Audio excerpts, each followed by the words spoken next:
Hi friends, welcome to our study classes. तो एक बार फिर से 5 मिनट सीरीज के अंदर आपका स्वागत है और आज हम एक नया टॉपिक आपके लिए लेके आए हैं जो है ट्रिप्स यानी कि trade related aspects of intellectual property rights. और ये जो हमारा टॉपिक है ये इंपॉर्टेंट है एग्जामिनेशन पॉइंट ऑफ व्यू से, हमारा कॉमर्स और मैनेजमेंट के नेट एग्जामिनेशंस के लिए। तो फ्रेंड्स, ट्रिप्स की अगर हम बात करें तो ट्रिप्स एक इंटरनेशनल एग्रीमेंट है जिसे एडमिनिस्टर कर रहा है वर्ल्ड ट्रेड ऑर्गेनाइजेशन यानी कि WTO। तो इस जो एग्रीमेंट है इसमें कुछ हमने एग्रीमेंट किया कि कुछ हम स्टैंडर्ड्स स्पेसिफाई करते हैं कि जो भी इंटेलेक्चुअल प्रॉपर्टी है उससे रिलेटेड हमारे कुछ मिनिमम रेगुलेशंस बन जाएं जो कि सभी WTO के मेंबर कंट्रीज में अप्लाई हों। तो इंटेलेक्चुअल प्रॉपर्टी का मतलब क्या होता है? इंटेलेक्चुअल प्रॉपर्टी मतलब जो हमारे माइंड यानी कि इंटेलेक्ट की क्रिएशन है, जैसे कि कुछ पेटेंट हो गया, कुछ कॉपीराइट हो गया, कोई ट्रेडमार्क हो गया, एटसेट्रा। और जो हमारा ट्रिप्स एग्रीमेंट है अगर हम बात करें कि ये कब आया था, तो इसे नेगोशिएट किया गया था उरुग्वे राउंड के एंड में। तो उरुग्वे राउंड हमारा किससे रिलेटेड है? गैट से रिलेटेड यानी कि general agreement on tariffs and trade, जो कि 1994 के अंदर जिसका उरुग्वे राउंड हुआ था। और उसके एंड में WTO की फॉर्मेशन भी हुई और ट्रिप्स एग्रीमेंट को भी उसके एंड में नेगोशिएट किया गया। तो ये सब बातें हमें याद रख के चलनी है। और अगर मैं कवरेज ऑफ ट्रिप्स एग्रीमेंट की बात करूं, जो एक बहुत इंपॉर्टेंट टॉपिक है, जो WTO का ट्रिप्स एग्रीमेंट है उसमें कौन कौन सी इंटेलेक्चुअल प्रॉपर्टी को कवर अप किया गया है, तो उसमें हमारे पास कॉपीराइट्स आते हैं, जैसे कि कंटेंट प्रोड्यूसर्स के जो राइट हो गए, साउंड रिकॉर्डिंग्स हो गई, ब्रॉडकास्टिंग ऑर्गेनाइजेशंस के राइट्स हो गए, ज्योग्राफिकल इंडिकेशंस आती हैं इंक्लूडिंग एप्पेलेशंस ऑफ ओरिजिन। तो ये भी एक ज्योग्राफिकल इंडिकेशन से रिलेटेड बात है। जैसे इंडिया में मैं बात करूं, नागपुर ऑरेंज है, हमारा कश्मीरी पुलाव है। तो ये सब बातें कुछ ज्योग्राफी से रिलेटेड जो करती हैं इंडिकेशन, तो वो इसके अंदर इंक्लूड की जाती हैं। साथ ही साथ इंडस्ट्रियल डिजाइन्स हैं, हमारे सर्किट के लेआउट डिजाइन्स हैं, पेटेंट्स हैं, या फिर नई प्लांट की कोई वेराइटीज हैं, उन्हें भी इंक्लूड किया गया है। और इसी के साथ साथ जो हमारे ट्रेडमार्क्स हैं, साथ ही साथ ट्रेड एड्रेस और अनडिस्क्लोज्ड कॉन्फिडेंशियल इंफॉर्मेशन, इस सब को भी इंक्लूड किया गया है। तो ये बहुत ही इंपॉर्टेंट बात है जो कि हमें एग्जामिनेशन पॉइंट ऑफ व्यू से याद रखनी है।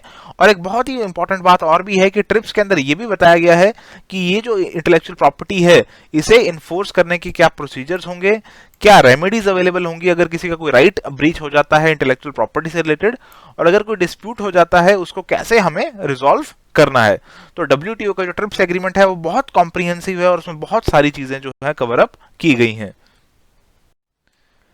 तो फ्रेंड्स, अगर मैं बात करूं इम्प्लीकेशन ऑफ ट्रिप्स एग्रीमेंट की, तो ट्रिप्स एग्रीमेंट का जो मेन इम्प्लीकेशन रहा है वो ये रहा है कि हमारा जो इंटेलेक्चुअल प्रॉपर्टी है उसे प्रोटेक्शन मिल गई है ऑल अराउंड द वर्ल्ड।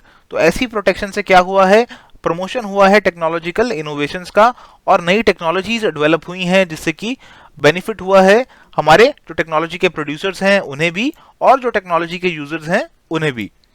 और जो हमारा ट्रिप्स है उसका एक मेजर इंप्लीकेशन ये रहा है कि जो भी मेंबर कंट्रीज हैं, जैसे कि इंडिया एक मेंबर कंट्री है, उन्होंने अपने जो डोमेस्टिक इंटेलेक्चुअल प्रॉपर्टी लॉज हैं, जैसे इंडिया में पेटेंट लॉ है, कॉपीराइट लॉ है, उन्हें भी अपना जो ट्रिप्स के प्रोविजंस है उनके साथ जो है वो अलाइन कर लिया है, क्योंकि ट्रिप्स के अंदर जो मेन प्रोविजंस बताई गई हैं वो उन्हें अपने लॉ के अंदर इंक्लूड करनी है। और इंडिया की भी बात करें अगर हम, तो इंडिया में जो गवर्नमेंट है उन्होंने अपना अमेंडमेंट किया, जो हमारा पेटेंट एक्ट था उसके अंदर अमेंड किया ताकि जो ट्रिप्स प्रोविजंस हैं हम उनको कंप्लाई कर सकें। और इसी के साथ साथ 2010 में हमने अपने कॉपीराइट एक्ट को भी अमेंड किया। तो फ्रेंड्स, ट्रिप्स से रिलेटेड एक बहुत इंपॉर्टेंट बात जो और है वो है दोहा डिक्लेरेशन। तो 2001 के अंदर क्या हुआ, डेवलपिंग कंट्रीज जो थी उन्हें काफी कंसर्न अराइज हुआ कि जो डेवलप्ड कंट्रीज हैं वो बहुत ही नैरो रीडिंग ऑफ ट्रिप्स की बात कर रही थी। तो वो बहुत ही एक स्ट्रिक्ट सेंस में ट्रिप्स की बात कर रही थी, और उन्होंने एक राउंड ऑफ टॉक्स जो है वो स्टार्ट किया और अल्टीमेटली दोहा डिक्लेरेशन को अडॉप्ट किया गया। तो इस दोहा डिक्लेरेशन जो कि WTO की एक स्टेटमेंट है, उसमें जो ट्रिप्स हमारा एग्रीमेंट है उसके स्कोप को और क्लेरिफाई किया गया। तो ये जो हमारा दोहा डिक्लेरेशन है ये 2001 के अंदर WTO मिनिस्टीरियल कॉन्फ्रेंस के अंदर अडॉप्ट हुआ, और इसके अंदर रीअफर्म किया गया कि जो ट्रिप्स हैं वो थोड़े फ्लेक्सिबल हैं, और जो मेंबर स्टेट्स हैं अगर वो पेटेंट राइट्स किसी के सर्कमवेंट भी कर देते हैं, किसी के पेटेंट राइट्स को ओवरकम भी कर देते हैं, ताकि हमें जो एसेंशियल मेडिसिन है उसका एक्सेस प्रोवाइड कर सकें। कोई ऐसा पेटेंट हो सकता है किसी मेडिसिन का जो मेडिसिन बहुत ही ज्यादा लोगों के लिए जरूरी हो, एसेंशियल हो, तो अगर हम उसमें भी कोई चेंज कर देते हैं तो ऐसी फ्लेक्सिबिलिटी ट्रिप्स के मेंबर को अलाउड होनी चाहिए हेल्थ कंसर्न्स को देखते हुए। तो ऐसा दोहा डिक्लेरेशन ने भी डिक्लेयर कर दिया। तो हमारा जो नैरो रीडिंग हो रहा था ट्रिप्स का, उसे थोड़ा फ्लेक्सिबिलिटी मिल गई इस दोहा डिक्लेरेशन के अंदर।